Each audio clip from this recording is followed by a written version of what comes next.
So, Farhan, although there's, the odd game here or there, but for the most part, the National Hockey League season is over. In all of your years of covering Vancouver sports, have you ever been part of or seen anything as crazy as the Canucks this year? And are you happy that it's over? Well, look, we all love covering playoff hockey, right? So there is some disappointment there. Even if you're not a homer, you just like being at playoff hockey games, and your city has got a buzz and a vibe to it when the local hockey team is going on. I mean, just getting to the rink on a sunny day and car flags everywhere, there's some excitement to it. So I'm not going to say I'm happy, but there's elements of thankfully the drama is over for this year. I think even if the players are going through that mixed feeling, right? We talked to a few of them today, and none of them are going to say that they're happy. But I do think that in the last couple of weeks, as you get the sense that it is in fact over, then you want it to truly be over. But yeah, nobody would have expected this year in Vancouver. It's just it's been a bizarre season. I mean, losing games is one thing, and this organization has done a lot of that in the last decade. But to go through this level of drama and these number of injuries and just all of it, it's been a bizarre season. I know one of the players, if somebody posted a picture on social media yesterday of Brock Besser having an autographed Vancouver jersey in his vehicle. And some are thinking that he would have got his teammates to sign that because he's not going to be back. Do you think Besser is back with the Canucks once training camp rolls around? Well, first of all, that jersey was for his mother. Okay. I think there was something charity related as far as that jersey is concerned. So I don't know that it was a keepsake for Brock Besser. But I don't think he'll be back, right? And it's disappointing in that this is a real difficult room, right? Like, the Canucks aren't always the best group to deal with, right? Organizationally, top down, Rick Tocchet's great, but like in terms of the way they want to communicate their message or lack thereof, right down to the players, it's not ideal in the 30 years that I've been here. Like, this current incarnation is probably the worst I've ever been around. Again, organizationally right down. But Brock Besser is just one of those awesome guys to deal with, right? And we've had a chance to watch him grow up and go through a lot of different things, and he's always handled it with a level of grace. He's not afraid to show his emotions. He's just a good human being. And when you see what he went through, even before, right? I mean, just, the decisions that he made even earlier in his life before he got to the NHL just showed you the level of character this guy has and how well raised he is. So, you lose a guy like Bo Horvat a couple of years ago who was very much like that, and now you lose a guy like Brock Besser. And look, it's a lot more than just media. This is a good person that's good for many people to deal with at all levels, and it'll be a loss that way. But I also understand why the Canucks want to move in a different direction. The worries they have about giving Besser a huge amount of term, which somebody's ultimately going to give him, but he's not a player with a tremendous amount of foot speed, and you don't think a contract like that is necessarily going to age well, but he will have a market for his services, and it only makes sense for him on what will be his final big deal to go cash it, and I just don't think that it's going to be in Vancouver. Well, I think for whatever team does decide to sign him, like you had talked about the person, we only know him as the hockey player. He's a guy that can probably on a decent team get you 25 goals, and 25 goals, hey, There's never enough of those guys kicking around on the roster. The Thatcher Demko situation, is there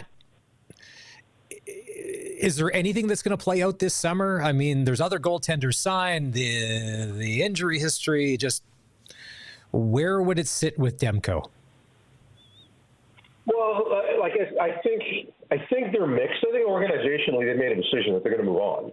And I say that because when you give Kevin Lankinen the kind of contract that you gave him, and I think they bought a little high on Lankinen, but when you give him a 5-year deal at $4.5 million, that's starters money. It's not high-end starters money. It's kind of mid-level starters money. So for me, it really comes down to when are you going to move on, right? Do you make that decision in the offseason? Well, that's a tough decision to make because he's had such an injury-plagued season. When is his value the highest, right? It might make more sense for them to wait until the offseason, not the offseason, but wait until next season, and then you let him play next year. on a reduced role, right? It's the final year of his deal, but you split starts between he and Lankinen. You give, Demko a chance to rebuild his game and rebuild his health, right? That, okay, you can play X number of games and you can function that way. And then, you potentially move him at the deadline, right? And generally not a lot of these guys get moved at that time of year. So that's kind of the thing for me, right? Like, when is the right time? Because they've now made a level of commitment to Lankinen. So you can't all of a sudden come back with Demko and say, okay, we're going to sign you to, 6 times 8. Like, that's just not going to work when you're paying the other guy 4.5. So I think they're going to move on. It's just a case of when. I know we don't have you for a long time here today. With the first round of the playoffs coming up, what are a couple of series that you're looking forward to as a fan as far as first-round matchups this time around? Well, in the West, I'm really looking forward to seeing Edmonton and Los Angeles, right? I mean, this is the 4th year now, like, with these groups that they've gone against each other. So there's a bit of dislike there, right? Rivalries are made in the playoffs. And, as much as the folks out here on the West Coast want to make the Canucks and Seattle a rivalry, well, you got to make the playoffs and you got to play each other in the playoffs. So Edmonton and LA certainly have that. And we know that it's been a difficult year for Edmonton with the crazy number of injuries to high-level players that they've had. But they're playing better right now, they're getting healthier right now, right? So we do expect McDavid and Draisaitl and Hyman and these guys to be in the lineup. However, we don't know about Ekholm, and we don't know about Skinner, right? Coming off that concussion as to when they might be available. So, there'll probably be some at Edmonton who think it's not a huge loss if you lose Skinner, but nonetheless, you want to be in the playoffs healthy, and Ekholm was such a big part of that blue line last year. And when you look at home ice advantage, and I think we like to believe that home ice advantage doesn't matter in the playoffs, but if ever it was going to matter for a team, I think it could matter for the LA Kings. Just 5 regulation home losses all season. So they're going to be tough to play at home. They've got home ice advantage in that series. So, I don't want to say that when a team's at home that in order to win it's an upset, but I still view Edmonton as the team that got the Game 7 in the final. So if LA's going to win that game, or that series, I'm still going to view that as an upset, right? And, I want to see Dallas and Colorado, right? And does Gabriel Landeskog get back? When does he get back? You look at Dallas, and they've been so good all season, but they kind of have stumbled defensively. That game the Canucks played against Dallas, and the Canucks scored 3 goals in the final minute to win that game. Since then, the wheels have fallen off that team defensively. And I know it's easy to say that they didn't have a ton to play for, so let's see what happens. In the playoffs, they can dial it back in, and they might be able to, right? They might, but it hasn't looked good for them in the last couple of weeks. So with, the Avs getting healthier, I think that series is really, really compelling. And if you're Winnipeg, right, I mean, this has been an outstanding regular season team, but everybody looks at the Jets and say, show me what you got in the playoffs. And their reward for cruising to first place in the West is a date with the hottest team in the NHL, in the St. Louis Blues. So that's going to be a pretty interesting series, too. 1 month from today, we'll be 5 days in to CFL training camps. It's going to be training camp number 1 for BC Lion head coach Buck Pierce. Will you be able to tell? Darian Durant said it the other day. You know early in camp whether you're going to have it or not this year. Do you think by day 5 of Buck's first training camp, you, who's going to be covering the team, are going to be able to tell if this is going to be a different BC Lions roster and approach for 2025? No, I don't think so. I think you're going to have to wait until the regular season starts and see early. Out of the gate, they play Edmonton early. I want to see what Edmonton looks like and what BC looks like, because Edmonton's made so many positive changes. BC's just made changes, right? So, we've got to see whether they're positive or not. But, what does Nathan Rourke look like? What does that offensive line look like? The receiving core, right? Is there enough high end there? I think there's a few of those types of things that are really important.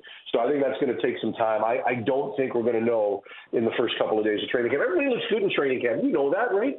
Everybody's undefeated. Optimism is there. I think you got to get into the real game. I'm curious to see that Victoria game at the end of the first week, but I think it'll take some time to see what the Lions are going to look like.